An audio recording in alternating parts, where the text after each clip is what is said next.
С января этого года жители Абхазии платят за электричество по новым тарифам. Ранее, летом 2022 года, стоимость оплаты за свет также подорожала почти вдвое. Новые тарифы утвердило правительство страны. Как население республики платит за свет по новым тарифам, насколько активно идет процесс установки счетчиков и какие меры применяют к неплательщикам. Об этом побеседуем с Алхасом Чанба, начальником управления сбыта электроэнергии Черноморэнерго. Здравствуйте, Алхас. Здравствуйте. Какова картина, как платят люди, жители нашей страны, и что в этом плане изменилось? Достигнут ли тот эффект, который ожидался? У нас были повышенные тарифы в соответствии с постановлением Кабинета министров. На сегодняшний день у нас действуют следующие тарифы. Это за однофазное подключение у нас плата составляет 1 рубль за киловатт-час. При трехфазном подключении тариф составляет 1 рубль 30 копеек за киловатт-час. Что касается платежей, люди у нас, как мы и ранее говорили, есть активные абоненты, которые у нас исправно платят, есть которые не совсем исправно платят, есть, соответственно, и должники. Но все-таки больше их стало должников или меньше? Вот есть у вас какой-то учет? Нет, у нас, конечно, учет ведется. Картина, она кардинально не изменилась. Да, сказать, что она ухудшилась, тоже нельзя. То есть у нас из месяца в месяц процентное соотношение, оно меняется. Надо отметить, что традиционно, если взять в году, да, зимние месяцы, они у нас традиционно слабые, ближе уже апрель. Вот сейчас у нас с мая месяца уже эта цифра, она будет меняться в лучшую сторону. То есть, как мы понимаем, платежеспособность населения в летний период, она возрастает, соответственно, у нас это все отражается и на платежах. То есть вы ожидаете, что люди будут лучше платить в связи с тем, что будут больше зарабатывать в летний сезон? Да, у нас плюс еще уже верные отключения у нас тоже отменены, это тоже напрямую уровень СМО. Поэтому сейчас наиболее благоприятная ситуация будет как раз в летний период. Но все-таки, я задавала этот вопрос, эффективно ли это повышение с вашей точки зрения? В плане эффективности, я вам так скажу, тариф был повышен для того, чтобы его довести до уровня экономически обоснованного, то есть чтобы вывести предприятие на уровень рентабельности. Потому что существовавший уровень тарифа, он не отвечал запросам. То есть предприятие зачастую оставалось в убытке, даже если сбор у нас составлял бы условно говоря, все 100%, все равно это не покрывало бы все нужды предприятия для содержания всей инфраструктуры сетевой. Но вышли на уровень рентабельности? Или вы предполагаете, что вы выйдете? Сегодня, это же не время, то есть не период одного года, даже так скажем, потому что там есть комплекс мероприятий, который также обеспечит выход на уровень рентабельности. То есть сейчас повышение тарифов и установка приборов учета. Это взаимосвязанные вещи. Параллельно с повышением тарифов у нас есть программа правительственная, которая предусматривает ежегодные бюджетные ассигнования как раз на приобретение приборов учета. Такая работа тоже ведется. Мы об этом поговорим, поговорим чуть позже. Давайте сейчас о неплательщиках, пока поговорим. Где сосредоточены неплательщики, скажем так? Это города, это села. Что бы вы сказали? В городах у нас ситуация, естественно, намного лучше, чем в селах. Самая тяжелая ситуация, она наблюдается именно в сельской местности. Там нужно отметить и уровень платежеспособности населения в селах. Он намного ниже, чем в городах. Это тоже имеет свое значение именно в платежах. А во всех традиционно у нас проблема в селах. А во всех городах одинаковое, скажем так, вот уровень, количество плательщиков и неплательщиков? Нет, конечно. Но сейчас вот так же вот уровень развития районов, если брать, сейчас Ачимчирский район, например, с тем же городом Сухум или Гагарским районом сравнивать было бы не совсем справедливо, потому что мы понимаем, что предпринимательская активность в городе Сухум или в Гагарском районе, она намного выше, чем в том же Ачимчирском районе. И, соответственно, и уровень собираемости в Ачимчирском районе или в том же Гагарском районе, это разные цифры. Ну, вы что, связываете возможности оплаты электроэнергии с уровнем жизни населения? Ведь это обязательные платежи, которые как бы рассчитаны, наверное, на самые минимальные это не единственная причина, конечно, но там есть и другие факторы, но мы сейчас же с вами понимаем, что если у человека нет возможности оплатить электроэнергию исправно, да, естественно, там уже у нас возникают проблемы. А другой вопрос, есть и люди, которые имеют возможность, но не оплачивают. С ними, естественно, тоже ведется определенная работа. Ну вот затронули мы тему счетчиков, да, ранее. Скажите, пожалуйста, как много счетчиков уже установлено потребителям? Есть ли такие данные? Сколько? Много уже людей знают об этом? И много ли отказываются, или многие, наоборот, с удовольствием принимают? Какая картина? Нет, у нас отказов от установки приборов учета не наблюдается. У нас приобретено всего 10 626, если я не ошибаюсь, приборов учета. Из них 7 тысяч установлены по городу Сухум. Сейчас у нас к установке планируется в городе Новый Афон более 2000 приборов учета. Надо отметить, что действительно это дает свой эффект. Если взять город Сухум, мы наблюдаем высокий уровень платежей на тех участках, где приборы учета уже установлены. Это более 90% составляют сборы. То есть там фактически проблема платежей решена, сами понимаете, если у нас 90%, то есть наглядно эта ситуация показывает, что именно путем установки приборов учета проблема собираемости, она решается должным образом. Также производятся отключения за неуплату. То есть это все благодаря, дистанционное отключение, это все благодаря как раз современным приборам учета, которые сейчас устанавливаются.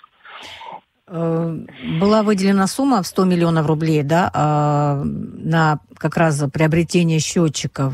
Вот эта сумма, она уже освоена или же пока еще?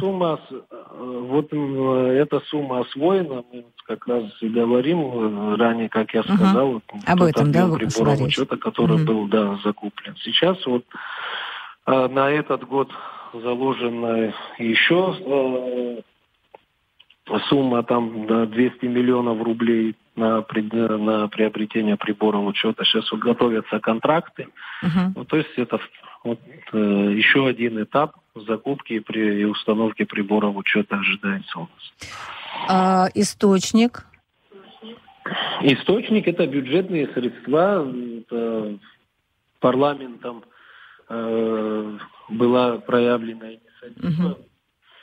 Соответственно, правительством были заложены эти средства, бюджетные средства, именно на эти цели.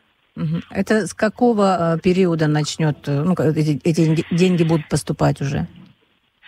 Я же вам сказал, сейчас я не могу. Это в течение этого года. Все, поняла. Сейчас не могу вам конкретную дату назвать.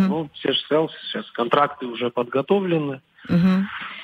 Скажите, пожалуйста, люди сами инициируют установку счетчиков или вот как-то сотрудники энергосбыта, там Черноморэнерго предлагают это сделать? И расскажите, как воспринимают то, что вот нужно поставить счетчики?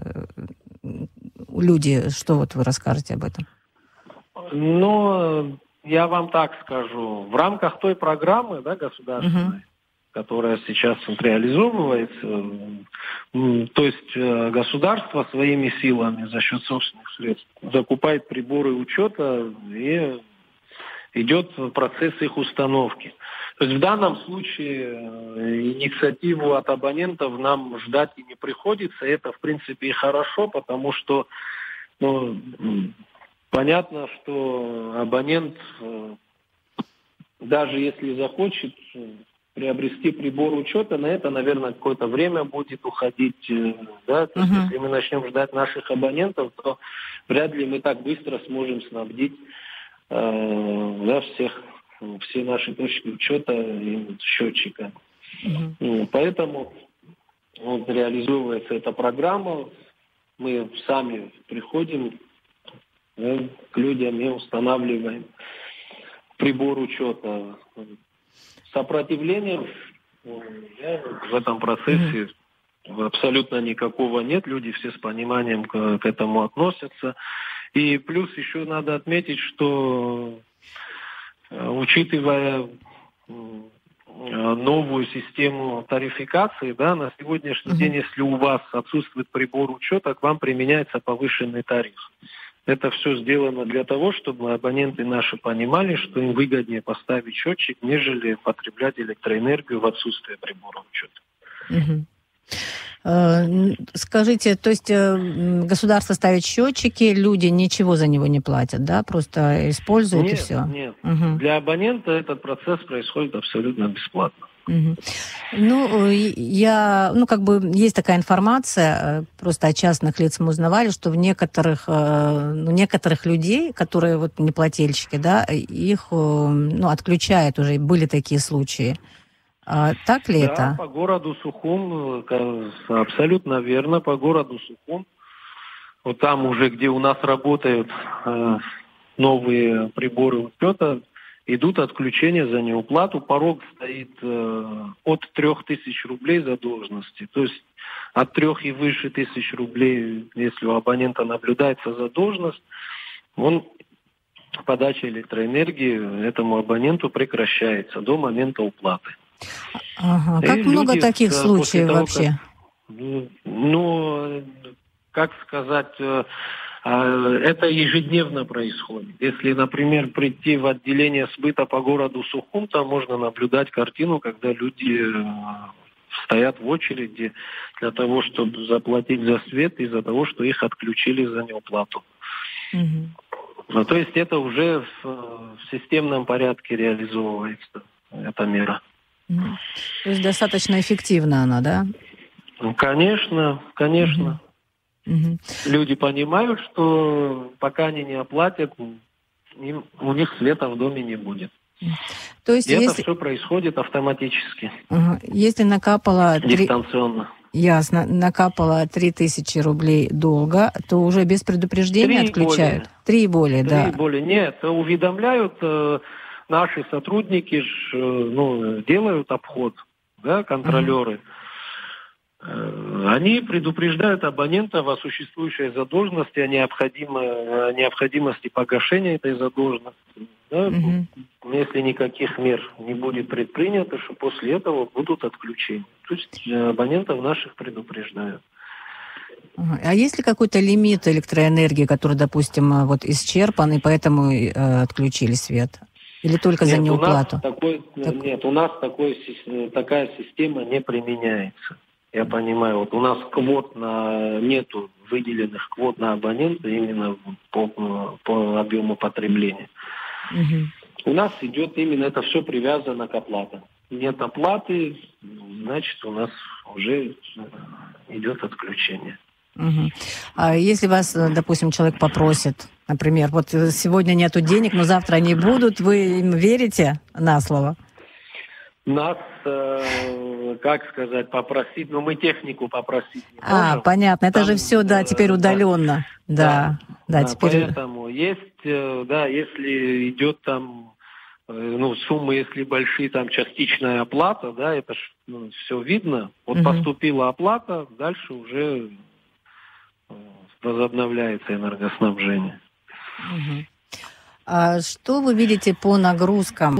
Действительно ли, что там, где установлены счетчики, вот электроэнергии тратится меньше? И насколько меньше? Да, действительно наблюдается спад потребления на тех участках, где уже у нас работают новые типы приборов учета. Эта цифра составляет порядка 30%. То есть на 30% у нас потребление снизилось на тех участках, где у нас уже установлены приборы учета. На 30%. То есть если это будет повсеместно, экономия будет достаточно ощутимая? Конечно, экономия будет, потому что, во-первых, абонент понимает, что каждая включенная лампочка – это деньги, которые нужно будет заплатить за эту включенную лампочку. Естественно, люди уже сознательно начинают экономить, понимая, что идет полноценный учет потребляемой электроэнергии. Соответственно, идет и экономия. Скажите, пожалуйста, вот, например, накапало 3000, может быть, и больше человеку там, или не хочется платить, или же, скажем так, это для него много. Есть ли такая возможность, скажем так, коррупционная составляющая, когда можно заплатить, например, непосредственно сотруднику, предприятия Черноморэнерго или там СУЭС, или, мало ли, сотрудникам, которые с этими связаны. Коррупционная составляющая тут абсолютно исключена. Сотруднику можно абсолютно легально заплатить это тому же контролеру. Он выписывает вам квитанцию, вручает ее. Вот только таким способом. Это если нет счетчиков, да? А если есть счетчики, то вообще бесполезно.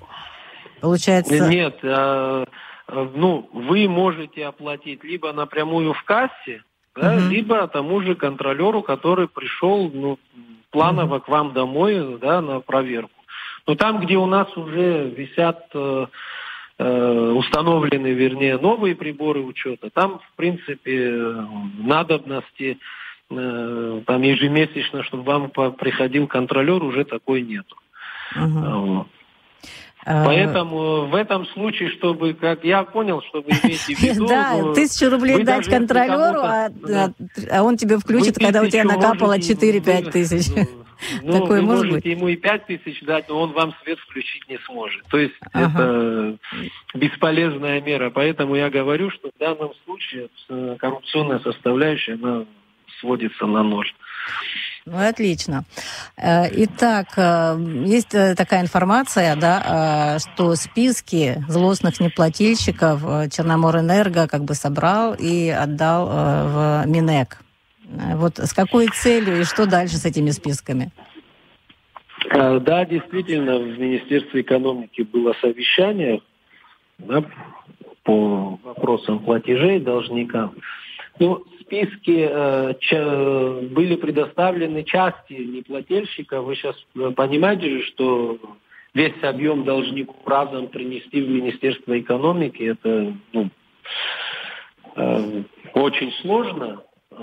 Была поставлена такая задача, списки были предоставлены. Дальше уже Министерство экономики на своем уровне, какие будет меры предпринимать, мы дальше уже с вами увидим. Безусловно, это мы считаем, что тоже даст определенный эффект, определенное давление на злостных неплательщиков, чтобы их побудить перестать вести себя так безответственно в отношении электроэнергии.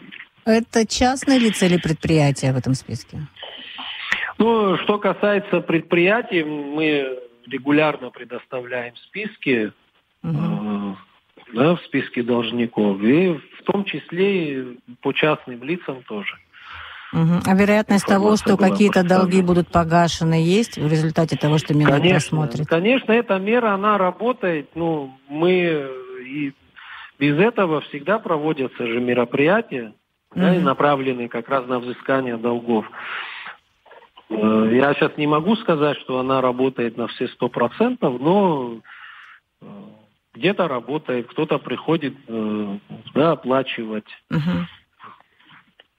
Кто-то частично готов прийти оплатить. То есть есть разные варианты. Мы идем, соответственно, навстречу нашим абонентам. Главное, чтобы они проявляли инициативу. Ну и вот то, что мы говорили, да, в начале беседы о том, что в селах не очень хорошо платят. Да, какие мероприятия будет, ну, в этой связи проводиться, и вообще что возможно сделать, что можно предпринимать, чтобы как-то вот наши села, их же не отключишь действительно вот полностью, знаете, электроэнергию, если, допустим, все село практически не платят. Все верно, да, сейчас совсем обесточить бессрочно такая мера, она тоже навряд ли была бы, как вам сказать, не то чтобы справедливой, наверное, это было бы слишком жестко, но предлагаются такие варианты, да, что вот вводить веерные отключения. То есть хотя бы на этом экономить, да? По селам, да. Это не в целях экономии электроэнергии, а в целях как раз как мера для того, чтобы неплательщики как-то были простимулированы в плане оплаты. А делается такое уже? Есть вот такие предложения. Ну, это пока на уровне обсуждения, то есть здесь надо согласовать вопросы с главами района, да, провести определенную работу, да, подготовительную. Так как мы с вами видим и понимаем, что единственная, самая эффективная, вернее, мера, да, это все-таки отключение. Поэтому предлагается, как один из вариантов, предлагается ввести веерные отключения по селам, где низкие платежи. А сейчас какая-то работа ведется там по собираемости? Ну, или она неэффективна настолько, что и говорить не о чем?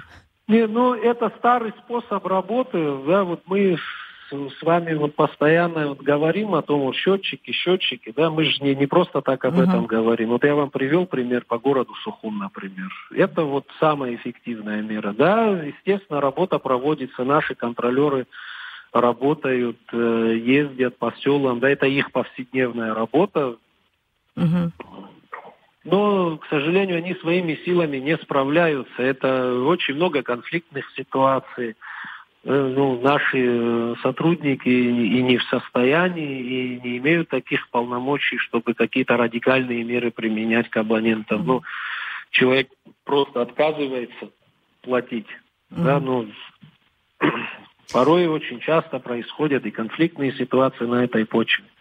Опять-таки, кого-то удается побудить на то, чтобы он оплатил, а кого-то не удается. То есть эта проблема, она существует, к сожалению.